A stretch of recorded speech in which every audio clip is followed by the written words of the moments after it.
gives me a great deal of pleasure to announce that this year's Murray Morgan Award goes to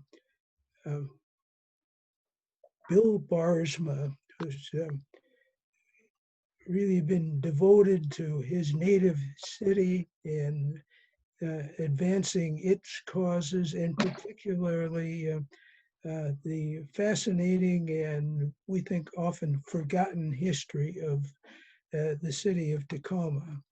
Now, Bill and I go back a long ways.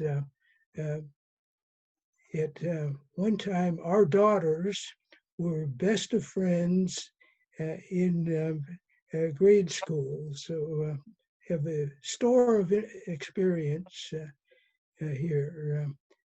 And let me tell you a little bit about Bill. He is a proud Tacoman. After he graduated from Stadium High School, he went on to the University of Puget Sound, and later was able to do advanced studies at George Washington University in Washington, D.C. And just to continue the theme, Bill's doctoral dissertation at George Washington was about Tacoma City government. So as I say, it gives me very great pleasure to tell you that Bill Baarsma is this year's recipient. And Bill, I've never known you to be at a loss for words, so would you like to give us a few words in acknowledgement? Well, thank you, Dale. This is a particular honor for me because, as it turns out, Murray Morgan is one of my all-time Tacoma heroes. I had occasion to meet Murray and listen to a number of his lectures and talks. And as a matter of fact, we got together just in front of his fireplace to chat a little bit about Tacoma history and share some stories. So it's a real honor to be attached to him and to his legacy, his great legacy for the city of Tacoma. Let me just say first off that when I left as mayor of Tacoma, it was Dale Wersing who contacted me to ask if I'd be willing or interested in serving on the board of the Tacoma Historical Society way back when. And I did. At that particular time, we were located kind of in a very small office space off 38th Street. We had maybe about 1,200 square feet, if that, for all of our archives and such. We had no staff. We had much of our materials kind of warehoused in various locations. And so we were kind of in a difficult situation back then when I joined the board. Let me take this opportunity to thank all the board members that I had the opportunity to serve with, Dale being one of the more significant and more important. They all kind of focused on the prize, which was to move our society forward, to essentially develop some measure of sustainability in terms of income, to hire professional staff, and to create a Tacoma Historical Society that Tacoma could really be proud of. What a tremendous history we have. Just incredible history from way back in 1873 when Charles Wright and others selected Commencement Bay as the terminus and then created New Tacoma, which consolidated with Old Town Tacoma into the city that we have today. What tremendous advancements we've made. And Dale made an interesting observation. You know, if you were born in Tacoma and raised in Tacoma, oftentimes you're just a few degrees of separation. It's a big city or medium-sized city with kind of a small town feel. And so the fact that his daughter and my daughter went to school together is not surprising. We have just 1 degree of separation. So let me just say again, it is a great honor to receive this recognition. I was surprised, certainly gratified, particularly in light of the fact that I knew Murray, enjoyed our friendship, and recounted and shared many stories together. We've now moved to a new location, Tacoma Historical Society, 406 South Tacoma Way. We'll be opening the museum later this month for those who wish to visit our new site, 6,000 square feet, off-street parking. It's very exciting. And again, Dale and the other board members work diligently to make this come to pass. So again, Dale, thank you for your work. I thank the selection committee for this recognition. It's really important to me and very meaningful. I'm most gratified for this recognition and humbled to be connected with Marie Morgan is, in my view, almost a humbling experience. So thanks again, Dale. And again, looking forward for to continue to work toward making Tacoma Historical Society even better than it is today. Thanks a lot, Dale. We'll keep history alive in Tacoma. Thank you, Bill. My pleasure.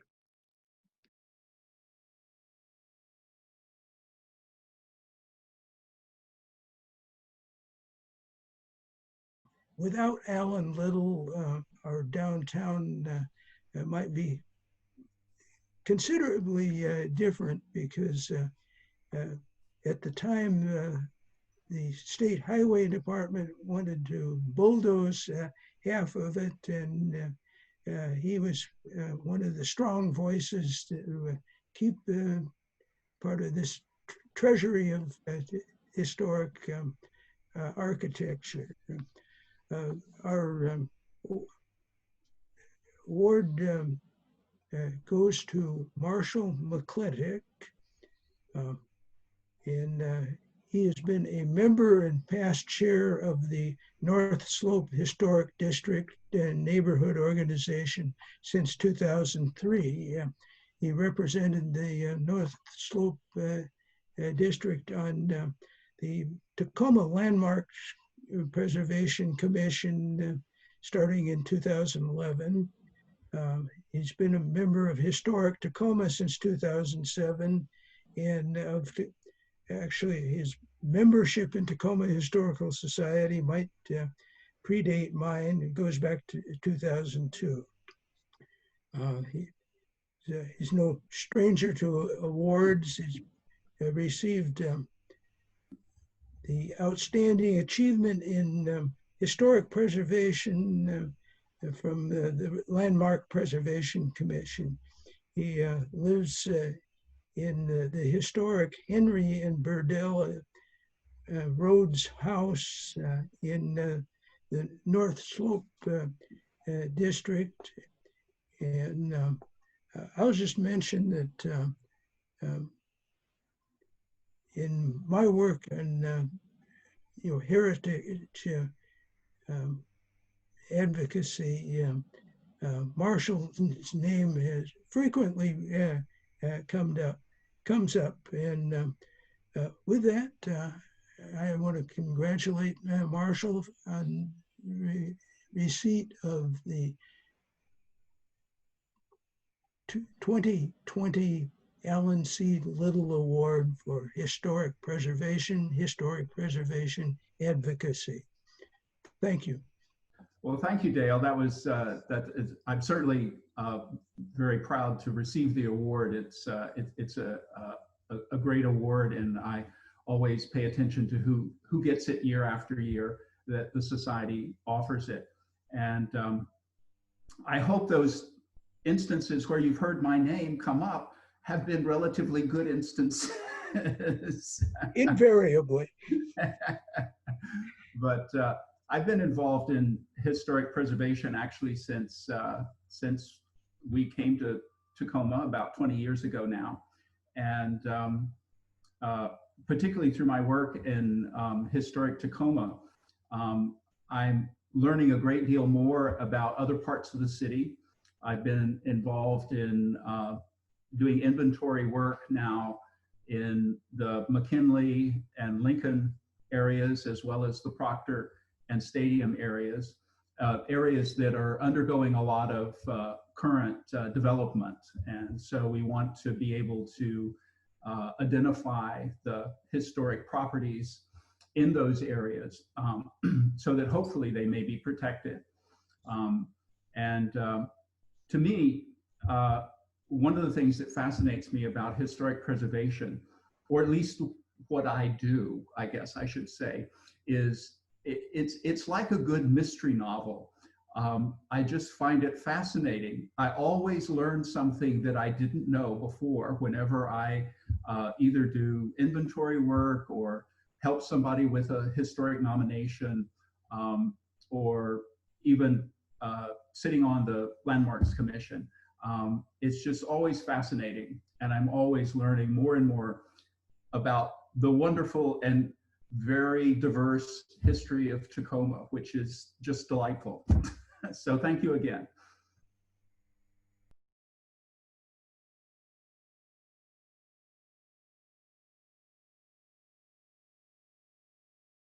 This year, we have added a third major award in honor of our longtime guru,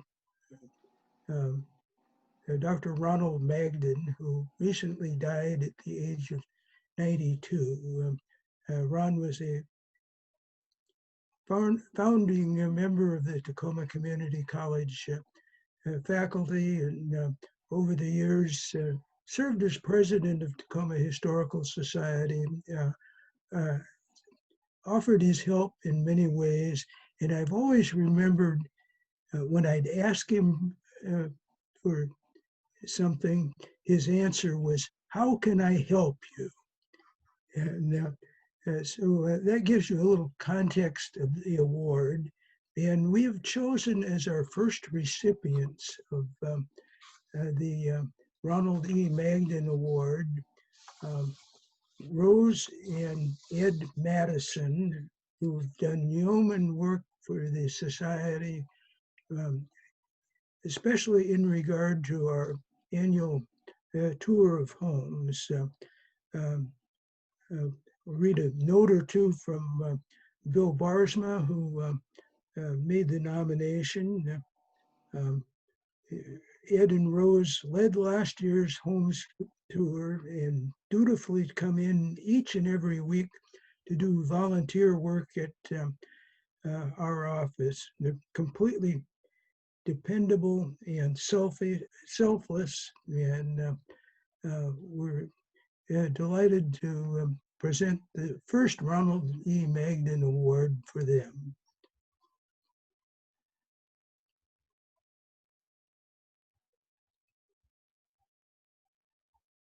Yes, we don't know what to say now. Oh, is it? I'm sorry.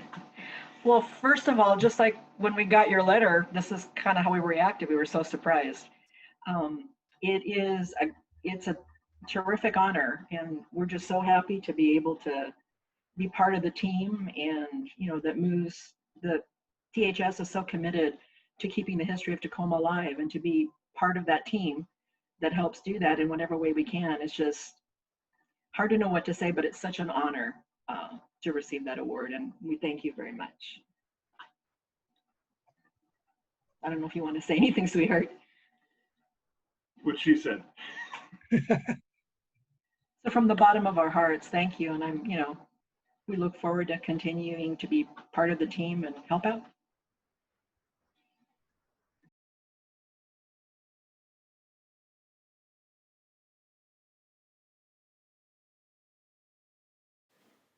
Well, hi, I'm Bill Baarsma, and my talk today is the Great Tacoma Recall election of September 15th, 1970, and how it transformed Tacoma politics.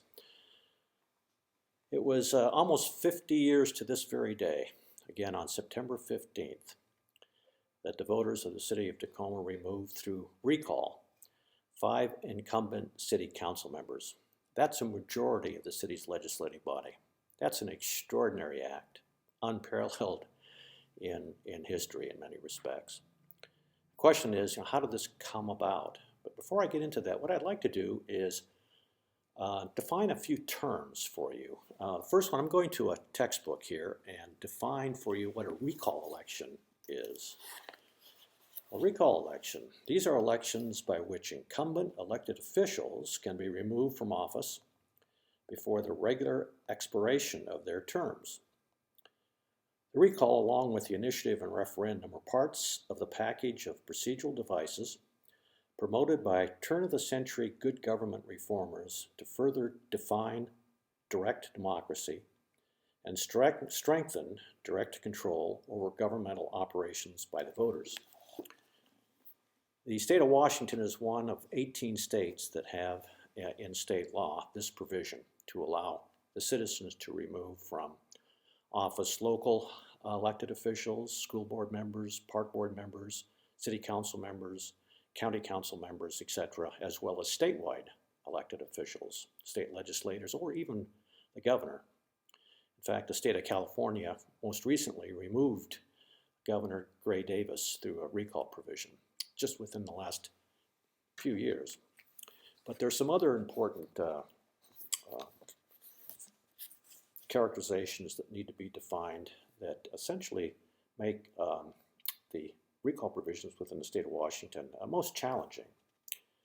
For someone to be recalled from office in the state of Washington, they must have conducted or committed alleged acts of misfeasance or malfeasance, or they must violate their oath of office.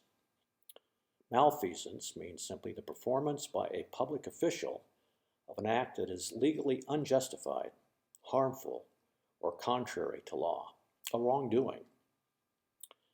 Misfeasance is the wrongful performance of a normally lawful act, the wrongful and injurious exercise of lawful authority. And of course, a violation of oath of office would be an elected official knowingly violating some segment or tenet of the city charter.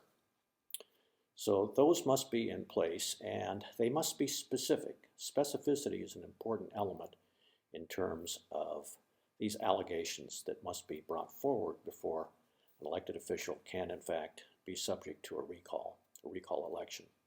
So the bar is high, and that was a situation here in 1969, 1970, when this effort began. It was an 8-month effort that again culminated on September 15th.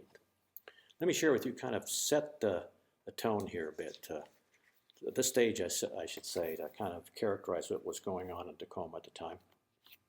1967 to 1970 was truly a historic period in Tacoma's history. The city was experiencing ongoing political chaos, discord, and intense, deep-seated polarization, more so than ever in its history. Council meetings became chapters in an ongoing drama, broadcast live on 2 radio stations, KTNT and KAYE. One station, KAYE, became a propaganda arm of the mayor and his allies on the council.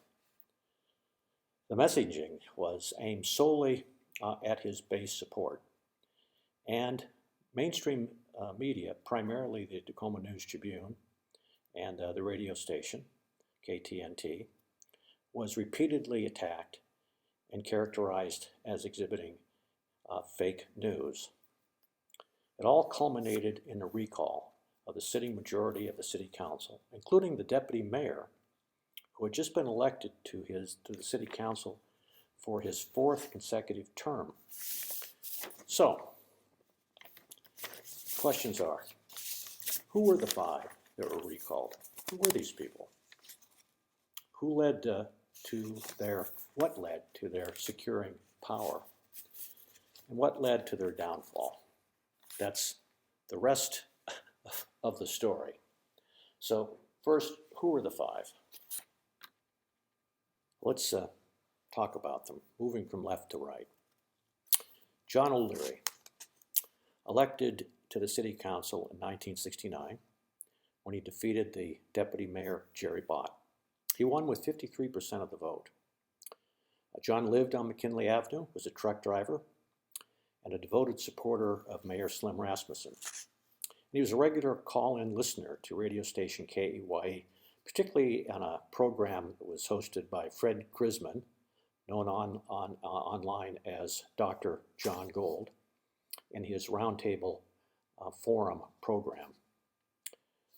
John, in his statement to the paper announcing his candidacy, stated that he was concerned about he was concerned about the current trend in the city toward federal affluency, which could only be led to disaster. Now, what federal affluency really meant is something interesting. I think behind his concerns was his ongoing crusade against federal programs, in particular urban renewal. John believed that there was a conspiracy aimed at his McKinley Hill neighborhood and its demise to the tool of urban renewal. He organized a political action group called Save Our American Principles. He ran for the first time in 1967, and again, as I mentioned, defeated Jerry Bott in 1969. So he was just elected. Becky Banfield, the next person that you see before you, was elected in 1967. Becky was the spouse of a prominent Tacoma plastic surgeon, Ernest Bud Banfield. Dr. Banfield was the chair of the Metropolitan Park Board.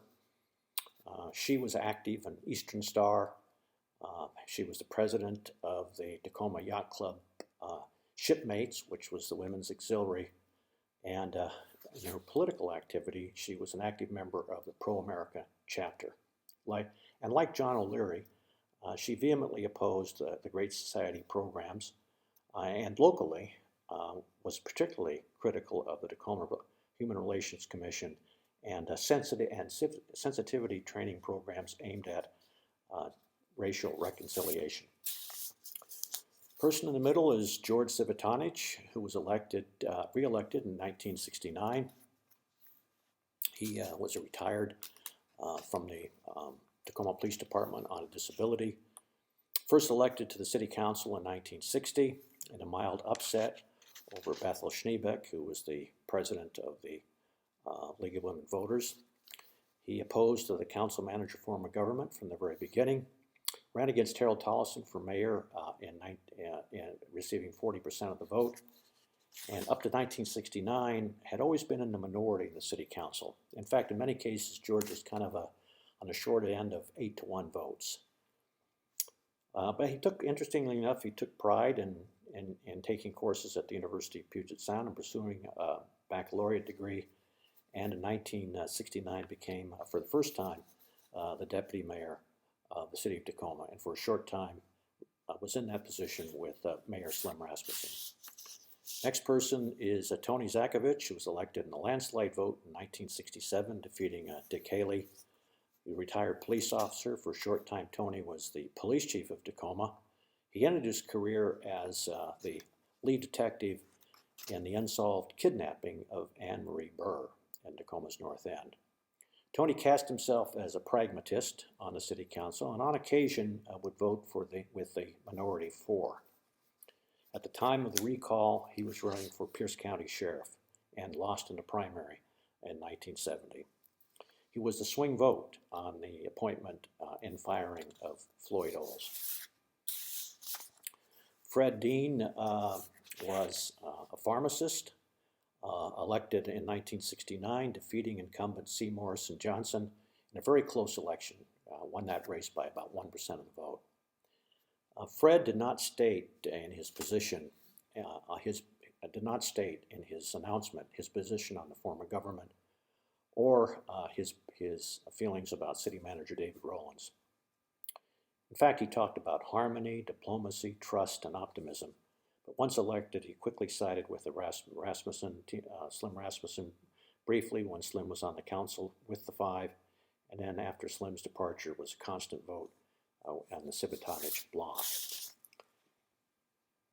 Okay. So, here are the vote totals, and these are remarkable and historic.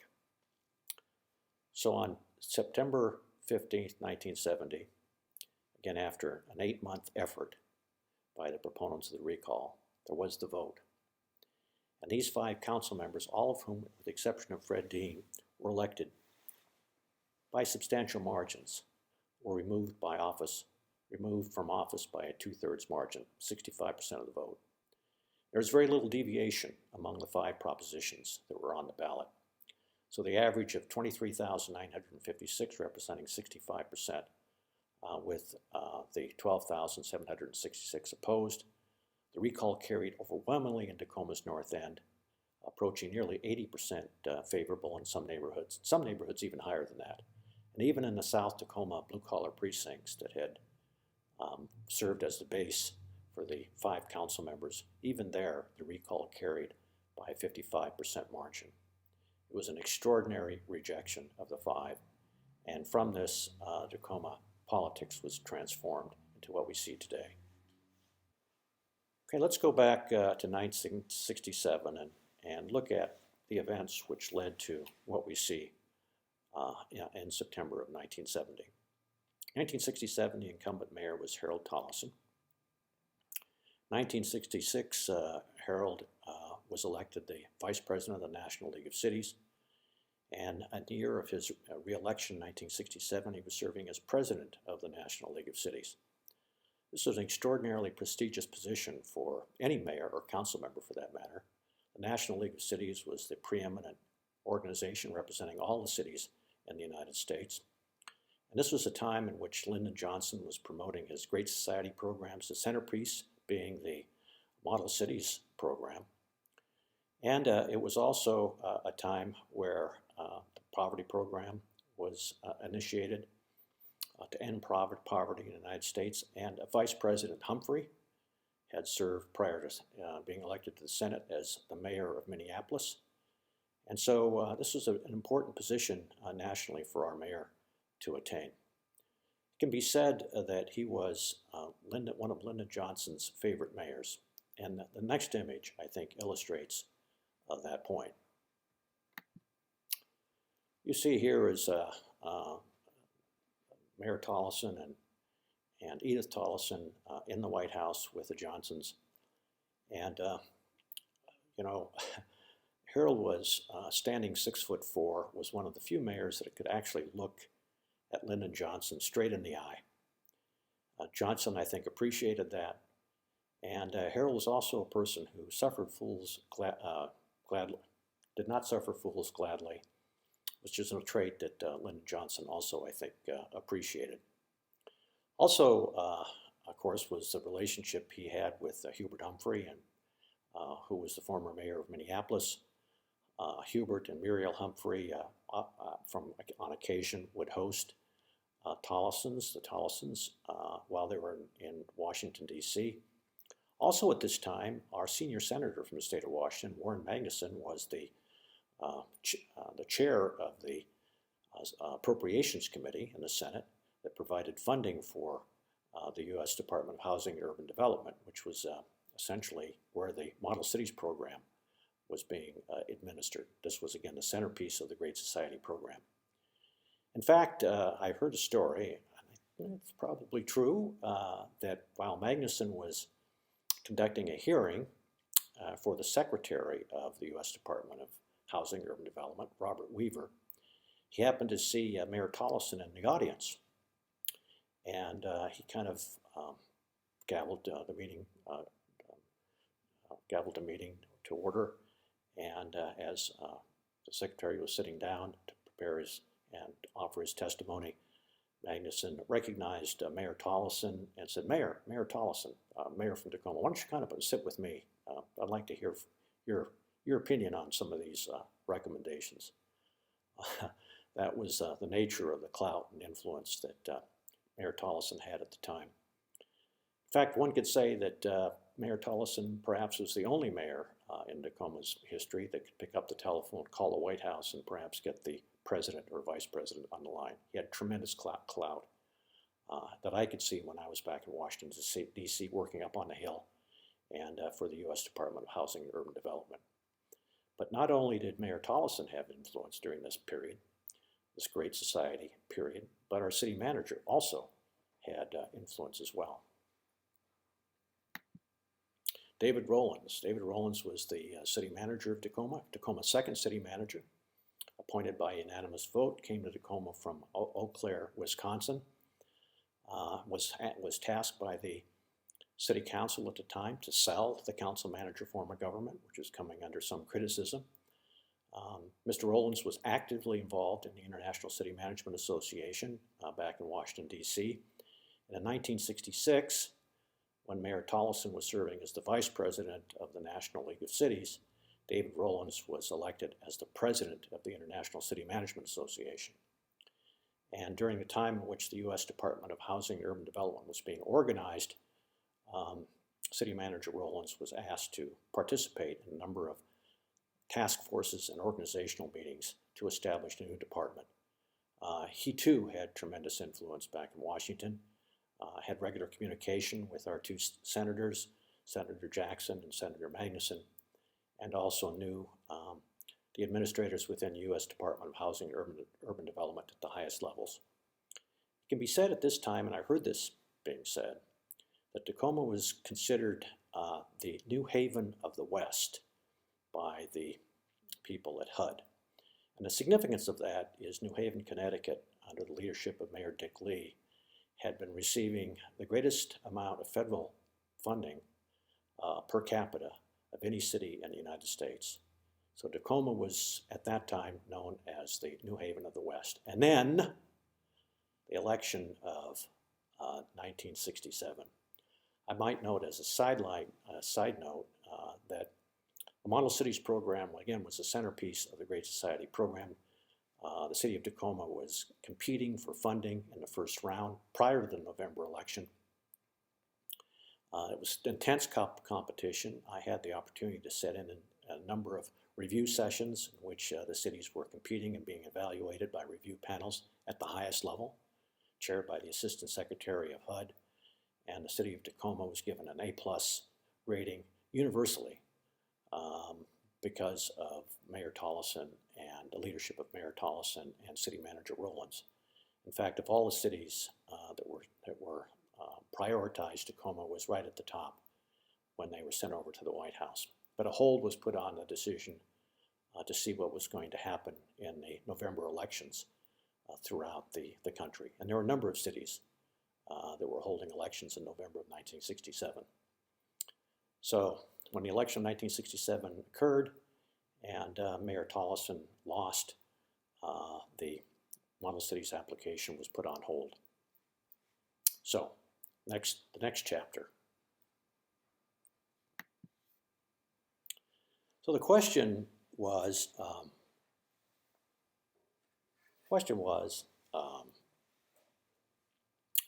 even though the city was heady with leaders back in Washington, D.C. and their influence back in Washington, D.C., there was a growing resentment and alienation and a feeling of being left out by many of the white blue-collar workers in South Tacoma. And there was a series of slights that led to this sense of resentment. The first city manager, Frank Backstrom, was appointed by a majority of the city council, despite the fact that organized labor had recommended that he not be appointed. Frank Stojak, who was the hero of South Tacoma, graduate of Lincoln High School, and the top vote getter in the first councilmanic elections in 1953, was passed over for mayor. Back then, the mayor was appointed because he didn't seem to meet the profile of the majority of what the mayor should be. Much to the chagrin of many people who knew Frank, admired him as symbolizing the best in South Tacoma. So there was this growing resentment, a series of slights. There was even an effort to bring to a vote, and a successful effort to bring to a vote, a strong mayor form of government in 1956. Went down to defeat narrowly. So there was this churning resentment that was building in South Tacoma. There were council members Sabatonich, Jimmy Porter, Forrest Easterday, that tapped into that resentment, but really didn't capture the scent of concern that was being expressed. There's an article that came out during this period of time in Harper's Magazine that kind of characterized, I think, what was going on in Tacoma. It was called The Forgotten American. It was in Harper's. And the first paragraph, I think, illustrates what perhaps was going on in Tacoma at the time. This is from that article. There's hardly language to describe him, or even a set of social statistics. Just names: racist, bigot, redneck, ethnic, Irish, Italian, Pole, Yehu. The lower middle class, a blank, the man under whose hat lies the great American desert, who watches the tube, plays the horses, keeps blacks out of the Union and his neighborhood, who might vote for Wallace but didn't, who cheers when the cops beat up on demonstrators, who is free, white, and 21, has a job, a home, a family, is up to his eyeballs in credit, in the guise of the working class or the American yeoman or John Smith, who was once the hero of the civic books, the man Andrew Jackson called, quote, the bone and sinew of the country, end quote. Now he's the forgotten man, perhaps the most alienated person in America. So journalist Peter Scragg wrote this article to explain the backlash against LBJ's liberalism, the turn away from the New Deal coalition, and the rise of political conservatism. And so what you see before you is a rather odd manifestation. It is been characterized as the Rasmussen stovepipe. Bob Grieve, who was the majority leader, Democratic majority leader of the state Senate, despised Senator A.L. Slim Rasmussen from Tacoma's South End 29th District. He despised Senator Rasmussen because Rasmussen violated the basic customs and protocols of the state Senate. Those customs and protocols were if you had a beef, you'd raise it in the caucus and it'd be resolved there, out of the public eye.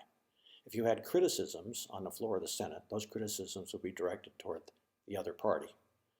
But Slim directed his criticisms towards his members of his own party, and in particular Bob Grieve, and Bob Grieve's ability to raise funds for the candidates for the state Senate. The problem was Senator Rasmussen lived right in the heart of South Tacoma, right on Tacoma Avenue, not that far from Lincoln High School. And how do you get him out through gerrymandering?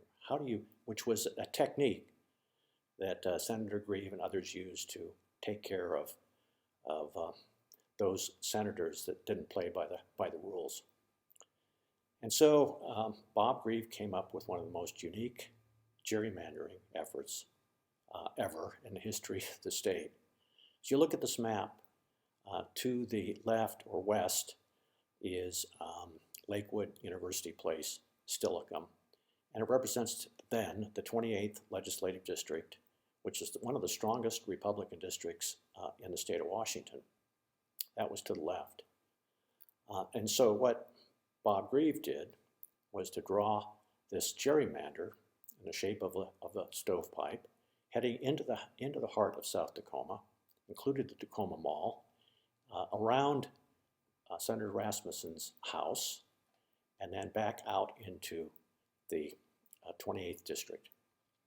When I moved back to Tacoma from Washington, D.C., I moved to a house just not that far from the Tacoma Mall.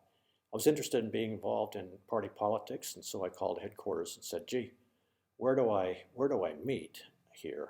Figuring I lived in South Tacoma in the 29th District. They told me, oh, you meet at the Lakewood Community Center. I said, what do you mean, the Lakewood Community Center? I'm living here in South Tacoma. And the retort was, no, you're living in the Rasmussen stovepipe. You live in the 28th District. Slim moved out of his house back into the 29th, but the legislature under the leadership of Bob Grieve was one step ahead, passed a law stating that you had to live in the legislative district 1 year to file for election or re-election. So Slim was stuck, and he had nowhere to go. And then he was approached by many of those who were devoted followers of KEY, looking for a champion to carry on their grievances and deal with the power structure in Tacoma. And he then became a candidate for mayor.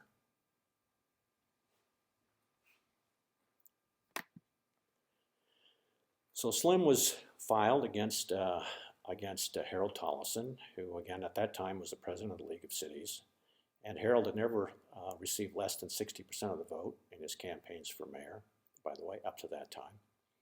Others that filed, Jerry Bott, who was a council member and a perennial candidate for numerous offices.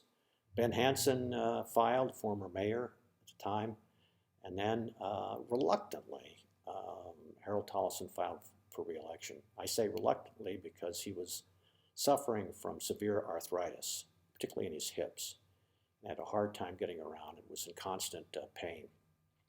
So he had a meeting with his family and they talked it through, and there was a lot of pressure brought to bear that he had to file for re-election. He was serving as the president of the National League of Cities. He had great relationships back in DC. There are many federal programs kind of awaiting the outcome of the election, and so he filed for re-election. So the election was pretty straightforward. Soon Ben Hansen, for whatever reasons, dropped out of the race. And Rasmussen focused primarily on the form of government, on Dave Rowlands, who he said should be searching for greener pastures, and also called for the change in a form of government to a mayor-council system that would be more responsive, particularly to people who had grievances in South Tacoma. So that was the tenor of the campaign. Initially, it was Rasmussen kind of dominated the campaign, and during the course of the campaign, toward the end, Tollison kind of began to respond more actively and aggressively, and many of the commentators thought that the election was tightening as it was moving toward the general. And although Tollison finished behind Rasmussen in the primary, that had happened in the past. An incumbent mayor, Ben Hansen, in the past had finished behind his challenger, John Anderson, in the past, but won in the general election. So the feeling was things could change, and the feeling was that the election was tightening. But in point of fact, it was not. When the votes were counted, Rasmussen won by 59%. It was a landslide. And with Rasmussen were two other outsiders, Tony Zakovich, who defeated the incumbent, Dick Haley, by a 2-to-1 margin, and Becky Banfield, who defeated the president of the League of Women Voters, Ellen Pinto, by a substantial margin as well. And so you had a dramatic change in the makeup of the city council. Also on the council, of course, was George Civitanich, who had been opposed to the council manager form of government and was seen as a potential ally with the mayor, and Jerry Bott, who was a South Tacoma business person who saw the votes from South Tacoma, nearly 80% in favor of Rasmussen, and felt compelled to kind of side with the newly elected mayor. On the first day, at the first council meeting, presided over by Rasmussen, he demanded that the city manager, Rowlands, resign immediately. He said that people in King County were looking for an administrator, and that's where he should go.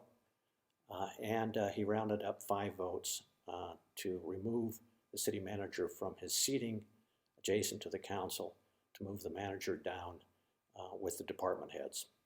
It was essentially to demean, to publicly embarrass, to browbeat, and to bully the city manager, which was ongoing over a 2-year period during Rasmussen's term. I might note that mayors during this period were elected for 2 years, council members for 4. So he went on for 2 years. Some of those meetings went on for 5, 6, 7, 8 hours at a time. The Human Relations Commission and director of the Human Relations Commission, Lynn Hodges, came under attack by council members O'Leary, Mayor Rasmussen, and council member Banfield. The question was, did city manager Rowlands have 5 votes or still to continue? And interestingly enough, and ironically, George Civitanich indicated that he would not vote for Rowlands' dismissal. He was more interested in seeing a change in a form of government rather than a change as city manager. This went on for 2 years. KEYE, the local radio station that I referred to, was broadcasting these meetings live.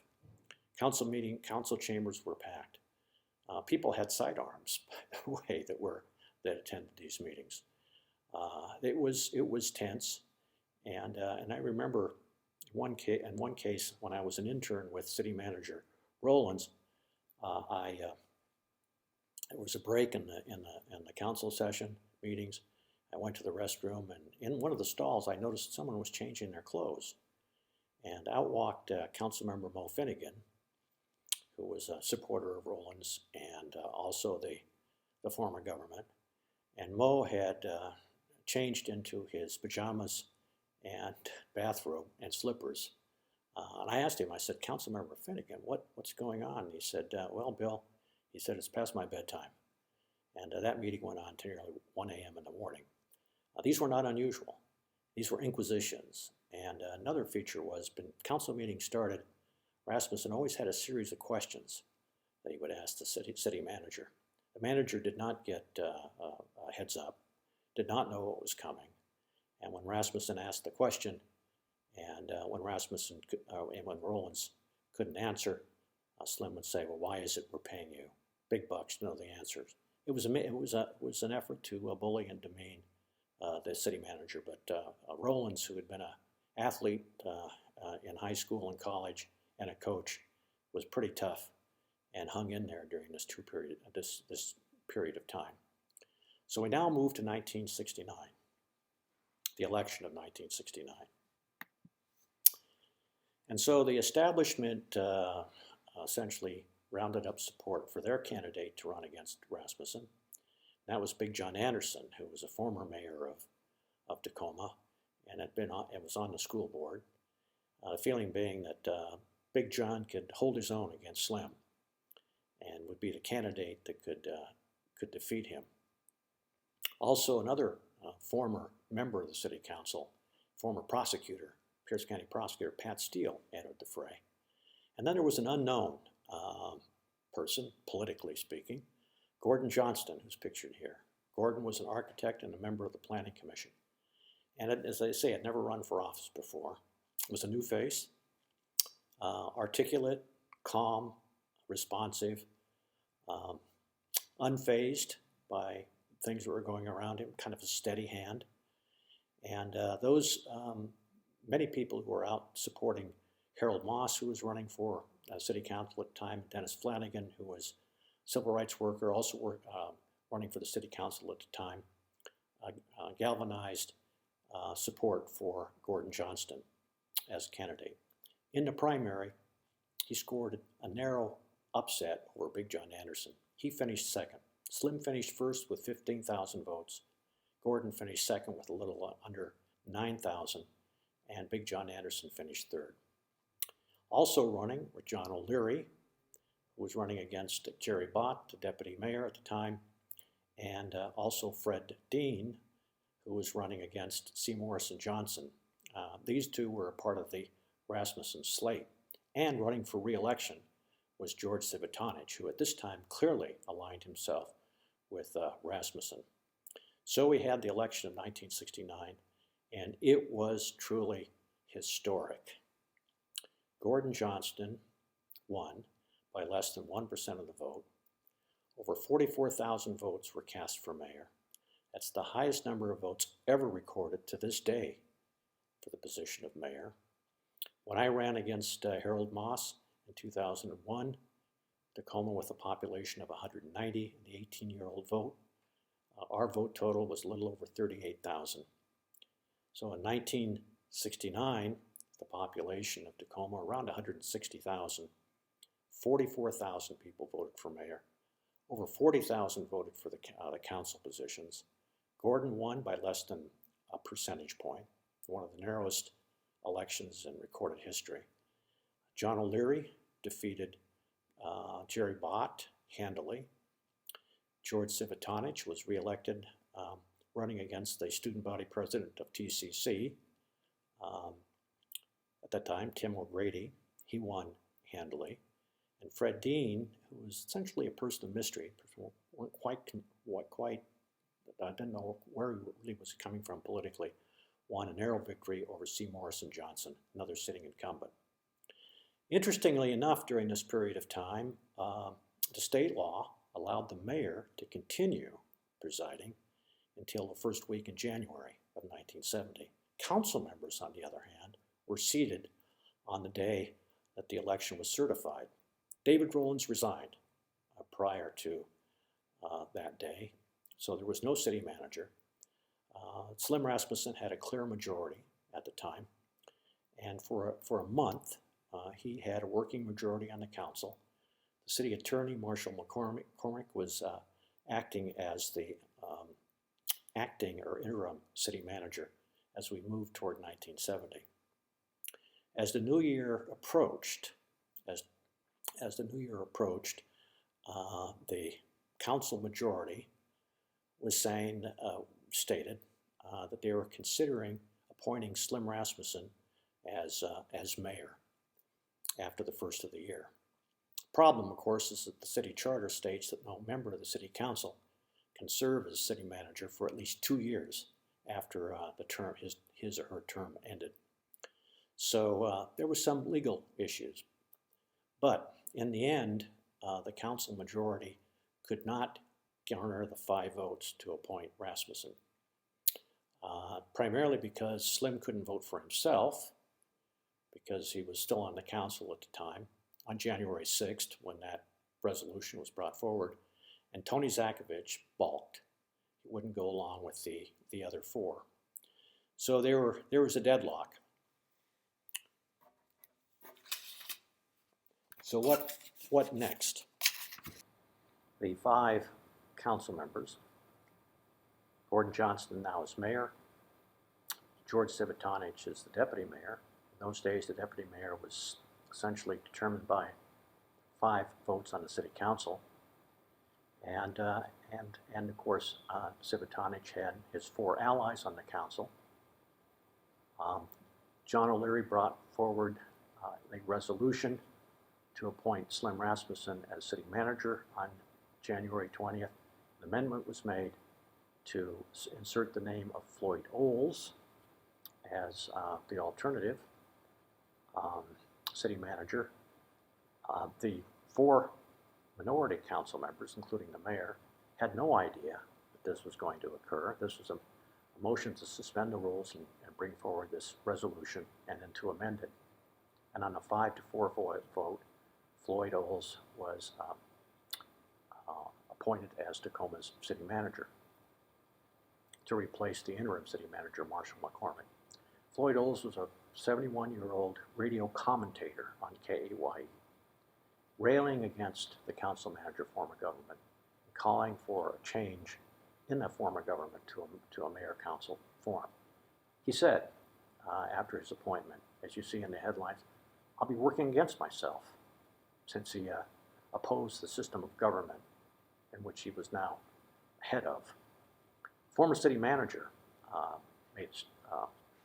stated, this is David Rowlands, so this is an unfortunate and arrogant fraud that has been perpetrated on the people of Tacoma. It's a terrible crime on a fine city.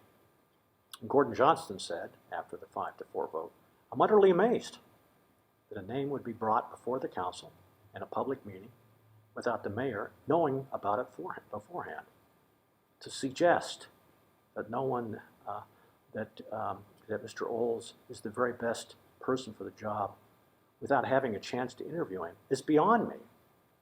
John Jarstead, also a newly elected council member, said, "I strongly resent this man's name being brought before the council tonight in this manner.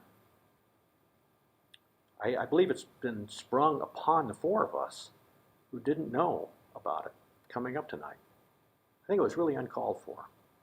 Maurice Finnegan questioned the qualifications of Mr. Olds, and Dr. Arnold Herman, another member of the minority, was amazed that a person opposed to the form of government, opposed to city management and city managers, would be appointed city manager. The following day, there was a meeting at the University of Puget Sound to talk about what needed to be done to deal with this what was considered an outrageous act by 5 council members. I happened to attend the meeting at the University of Puget Sound, and at that meeting was Dr. Jim Billingsley, who was the president of the Municipal League at the time, and attorney Ron Thompson, and attorney Bradford Gerke, and also an administrator from TCC, Jerry Vaughn was in attendance, representatives from the Municipal League, Action Committee for Tacoma, the Chamber, League of Women Voters were all in attendance to discuss what should be done next. And the issue of recall came up for the first time at this meeting. But the belief was that these council members had committed acts of malfeasance, misfeasance. They had violated their oath of office, and they needed to be removed. In the state of Washington, the recall process is very legalistic. I mean, you have to commit these acts. There has to be specificity as to when these acts were committed and what laws or sections of the charter were violated. Ron Thompson, who was, again, attorney and had researched this, indicated what needed to be done in terms of moving forward. There was reluctance about this. Should we wait until the next general election to decide this issue? The people have decided. These council members have been elected, some just within the last year, by pretty substantial margins. And then Professor Norm Anderson stood up and said, sometimes you have to take risks to do what's right. And the right thing to do is to move forward with this recall. And so the decision was made by those in attendance that would be the next step, to recall these 5 council members. So as you can see here,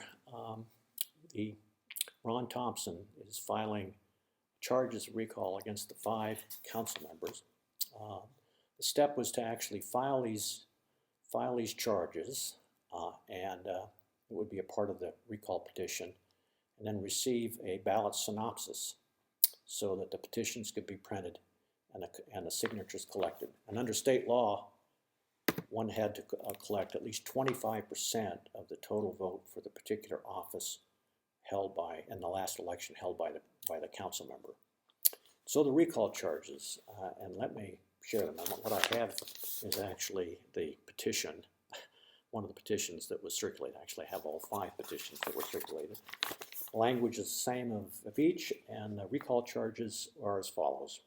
First charge, that on or about the 6th day of January 1970, the said Becky Banfield, as a councilwoman of the city of Tacoma, Washington, knowingly voted with the majority of the council for approval of an ordinance and awarding a cable TV franchise without regard to evidence and expert advice, which is an action not in the best interest of the city of Tacoma and in violation of section 35.22.280 of the revised Code of Washington and section 6.4 of the Charter of the city of Tacoma.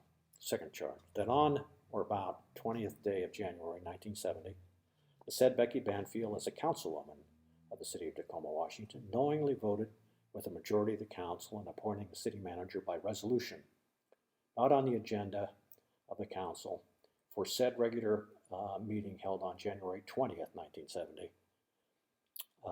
without prior knowledge of other council members, without notice for a full hearing, without benefit of comprehensive study, search, promotion, or advertising to fill a vacancy of city manager, not in the best interest of the city of Tacoma, and in violation of sections 3.1 and 6.4 of the Charter of the city of Tacoma. And on the 20th day of January 1970, the said Becky Banfield, as a councilwoman of the city of Tacoma, Washington, voted with the majority of the council in a 5-4 decision to appoint and allow Floyd Oles to act as city manager when said councilwoman knew, or in the exercise of good judgment, should have known that the said Floyd Oles was not qualified or able to discharge the duties of that office, which action is not in the best interest of the city of Tacoma and is in violation of section 6.4 of the Charter of the city of Tacoma. I read these so that you know just how the charges were worded and the specificity of those charges as to the acts and to justify those acts, essentially representing malfeasance, misfeasance, or a violation of the oath of office. Any of those 3 are sufficient for a recall to move forward. So The recall charges were filed on January 30th. The recall committee determined at least 11,200 signatures for each council member was required, and the goal was to ensure that more than that 11,000 would be collected. On February 2nd, Councilmember Zakovich called the attempt ridiculous, and he said, quote, "They lost the candy store and they want it back," end quote, and defended Floyd Ohl's qualifications. On February 11th, 11 days after the filing, the recall committee had not received word on a ballot synopsis and filed a petition in Pierce County Superior Court against the city clerk, Josephine Melton, seeking a writ of mandamus and a court order compelling her to prepare a synopsis. Judge John Cochran ordered Melton to prepare the synopsis or to show cause as to why not. City Attorney Marshall McCormick indicated he had no intention of preparing a ballot synopsis until a court ordered them to do so. And so, Judge Brown, William Brown, heard the arguments on March 6, 1970. Brown issued a memoranda decision upholding the contentions of the recall committee, and he held that the charges, if true, were sufficient as stated. He did not state the charges were true, that would be determined by the voters, but the allegations did constitute malfeasance, misfeasance, and a violation of oath of office, if true. On March 9th, the writ of mandamus was prepared for judge's signature. On March 13th, the final ruling was made by the judge ordering the ballot synopsis to be prepared by March 30th. Marshall McCormick and his assistant Bob Hamilton then petitioned for writ before the state Supreme Court. In the meantime, on March 18th, Floyd Ohl's filed a $500,000 libel action suit against 11 members of the recall committee, claiming that they defamed him by stating that he was unqualified. On April 1st of that year, the Supreme Court unanimously denied McCormick's request for a writ, ruled that the charges were legally sufficient and concise.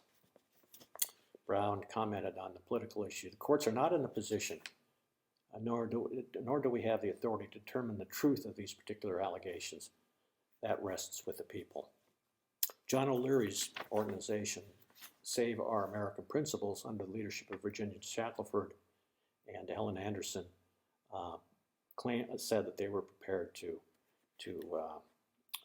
submit recall charges against the 4 minority council members, including the mayor. On April 3rd, Lynn Hodges, the former director of the Human Relations Commission, called for a truce, a temporary halt to the recall drive, so that there could be a balanced study of possible changes in the city charter. On April 3rd, the SOAP group filed charges against the minority 4. Now, so Floyd Ohl's was appointed as city manager, and some members of the council and supporters of the council felt that it was imperative that Ohl's appoint Slim Rasmussen as his deputy, and met with him and laid down certain demands, one of which was that Rasmussen would be appointed. Ohl's, according to these supporters of Rasmussen, deferred, said, "I have to wait a bit before I take that action. What else do you want me to do?" they claimed. Well, the police chief needs to go, and the urban renewal director needs to go. So Chuck Ziddle and Jim Wright, Chuck Ziddle being the police chief and Jim Wright being the director of urban renewal, both resigned. In the meantime, there was kind of a seething concern within the council, particularly among at least 3 of the council members, O'Leary, Banfield, and Civitanich, about Ohl's asserting his right as a city manager. He would not, in his own words, be a stooge for the majority, and proceeded to do his job. And as he proceeded to do his job, he found that the city manager's job was pretty good. And And so there was this seething kind of undercurrent in terms of the relationship, even as early as February, involving at least some of the council members and the city manager, Oles.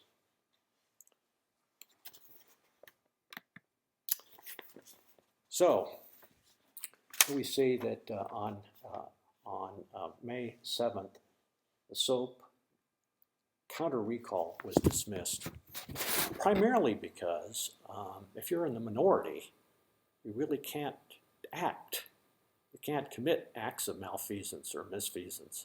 You can't violate the oath of office if you have no power.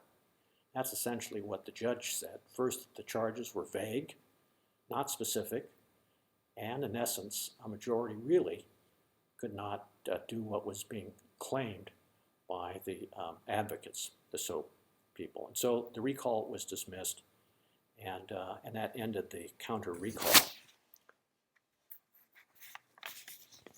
On April 6th, the petitions were printed. Recall petitions were printed and for circulation by April 8th. Now, here's an interesting aside. After it was all said and done, and later in the game, Floyd Oles said that the council majority wanted to delay the recall until the March 15th primary, if there were to be a recall, to delay it at every step. The interesting part of this is if they hadn't delayed it and the recall petitions had been circulated in the dark days of winter, it had been very difficult to collect the signatures. But by the time the signatures were available for circulation, it was spring, and the days were longer, and it was easier to get those signatures. So it really worked to the advantage of the committee. On April 16th, article in News Tribune said recall petitions are proving very popular. Indeed, they were. The goal was to get the signatures within 60 days. By June 3rd, the recall committee had collected over 11,300 signatures on 125 petitions and put them in a bank vault. There were still signatures out there. By the 7th, the total was 12,740. And then an interesting thing was determined. It was found that actually they didn't need as many signatures as they thought. It ranged from about 8,000 for Banfield and Zakovich, and a little more for Civitanich, O'Leary, and Dean, because the turnout had been higher than that. But on June 15th, at 10:12 a.m., Bradford Gerke filed the petitions. Over 13,000 signatures were collected on the 5 council members.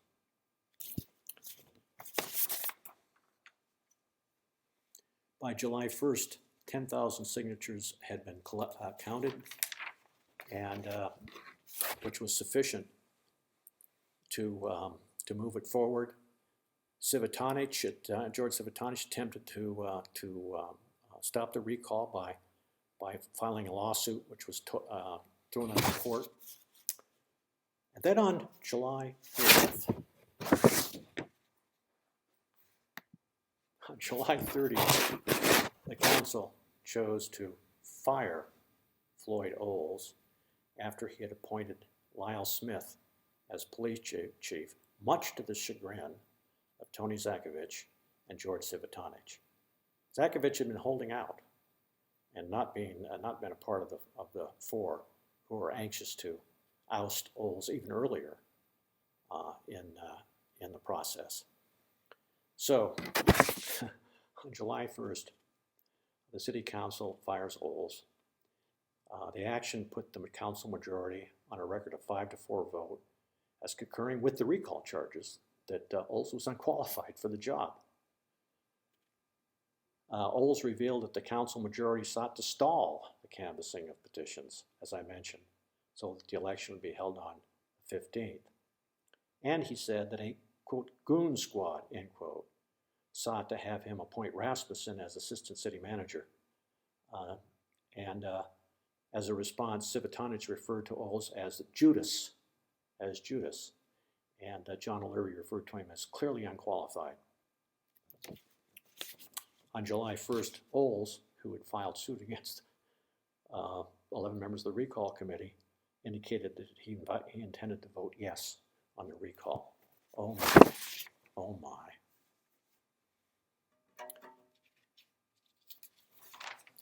On July 21st, Josephine Melton certified the petitions, and I might note, interestingly enough, that the error rate on the signatures on these 5 petitions was less than 2%, which in itself is historic.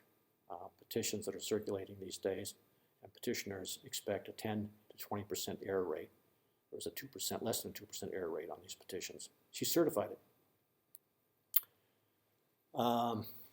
Again, George Civitanich filed a suit seeking a writ of prohibition, preventing the recall election. Again, that was thrown out of court. Then on July 28th, 5 council members walked out of the meeting before the city clerk could distribute the recertification notice. 5 council members walked out, claiming it was conflict of interest to act on the matter. Under the law, they were required to set an election date. When the 5 walked out, only 4 members remaining, there wasn't a quorum. There was no way in which the council could act or set a date. Mayor Johnston asked the clerk to send the recertification to the majority 5 by registered mail. So on July 29th, Bradford Gerke, the recall committee, said that that they may seek court ruling removing the city council members from office for failure to perform the duties of the office. August 11th, the city council failed to pass a resolution placing names of the council majority on the September 15th election ballot. Resolutions were introduced for each member, and each failed on a vote, on a 5-4 vote. They voted against it. On August 12th, a special meeting was called. There was a deadline of August 13th for compliance with the law. The council then actually voted to certify the election and set the date for September 16th, which was, and the county auditor at the time, Mr. Greco, said, in essence, we cannot hold an election on September 16th, because when the election on the 15th is held, the election voting machines are essentially under lock and key for 2 weeks. No way in which we can hold an election. So he essentially said the election will be on the 15th. Again, there was another meeting held, and the council deferred. Judge Cochran issued an amended writ of mandamus ordering the city clerk to set the recall election on the 15th. The city attorney Hamilton advised the clerk not to set the date, since there was a reasonable doubt about her authority. The council voted 5-4 against setting the date. Again, 5 abstentions. Eventually, the issue went to the Superior Court and the State Supreme Court, which affirmed that the recall would be on September 15th. So there we had it, the chaos, the discord, the circus that was going on during this period of time relative to the recall. Finally, it was on the ballot on September 15th. So, interestingly enough, it was rather a low-key campaign. In fact, several political consultants recommended that the council make it a low-key campaign, that they don't go on TV, don't convey the idea that a lot of money was being spent in the campaign, go door to door with campaign literature to run low-key ads in the newspaper. This is one, leading up to the September 15th election, recall election. It was a very low-key, not much coverage in the News Tribune. Of course, the 5 council members under the leadership of George Civitanich, by the way, the first time he'd ever been in the position of leadership, I might note, in his 10+ years on the city council. The council, of course, had their time on KEYE and went after the local media, went after members of the recall committee, went after the establishment. They had their story to tell to their base, and that went on as well. Members of the recall committee would meet in one of the members, Lucille Hurst's home, and tune in on the radio for the council sessions and kind of applaud what they were saying, what they were doing, because the feeling was that they're essentially cooking their own goose, so to speak. And then on September 15th, the election was held, and the 5 were removed. Now, let me conclude by saying that what we had now are 4 council members remaining, the mayor and 3 council members, Mo Finnegan, Dr. Arnold Herman, and John Jarstead. But under the city charter, to conduct a meeting, you need a quorum. And the quorum is 5 council members. So under the charter, the council could not convene for the purpose of filling these vacancies, these 5 vacancies. It was a quandary, what to do. The State Attorney General's office, under leadership of Slade Gordon, conveyed an opinion indicating or stating, in essence, that the governor, Dan Evans, had the authority to appoint a council member to allow for a quorum, which he did. Ellen Billett, who was an attorney and a friend of Gordon Johnston, became the 5th council member, and to allow the council to then meet with the understanding that he would step down once the 5 vacancies were filled. And along with him was Ron Corsi, who was the manager of the Lincoln furniture store, and was very kind of a dramatic, charismatic figure who had an acting experience and was well known in the community. He was appointed, and then what followed were the appointments of Jerry Mall, Phil Schrader, both business people, Harold Moss, first person of color to serve on the city council, and Catherine Egan. And there is the swearing in of Jerry Mall on the left, of course Harold Moss, and then Phil Schrader with John Jarstead in the back, kind of watching, and Josephine Melton essentially conducting the swearing in ceremony. So what happened next is kind of an important concluding chapter. Mayor Johnston called for a charter review committee to review the city charter. I had the privilege of serving on that committee. And one of the issues that was discussed among us was how to essentially bring people to the table to ensure that every neighborhood had something to say at a council meeting. So the decision was made to recommend that 5 council members would represent districts of equal population. There would be a South Tacoma district, be a West End district, a North End district, and an East Side district that were essentially drawn. And so 5 council members then in the future would be elected by district. Tacoma became the first city to have a term limits provision in the city charter. The notion being there should be turnover on the charter, new faces should have the opportunity to come forward. And the mayor's term was extended from 2 to 4 years. Those were all important changes, and the fact now that every voice would be heard at the podium was an important change. Slim Rasmussen later, after leaving office in January, later ran for re-election in the 29th District, was defeated by John McCutcheon in that race. Tony Zakovich had run for sheriff in 1970, lost in the primary, and no longer sought public office. Fred Dean ran against Gordon Johnston for mayor and lost. John O'Leary ran against Barbara Bixel out of the 4th Councilmanic District and lost. Was later elected to the park board for 1 term. And Becky Banfield just kind of left the political scene, although later she was hired to work on the staff of Slim Rasmussen just prior to Slim's death. So that essentially is the rest of the story. We've never had this chaos again as a result. Certainly we've had differences of opinion. We've had controversial mayors elected. We've had disagreements and some measure of conflict in the city council. but nothing to compare to what happened between 1967 and 1970. That vote was truly transformative, and Tacoma was changed forever after.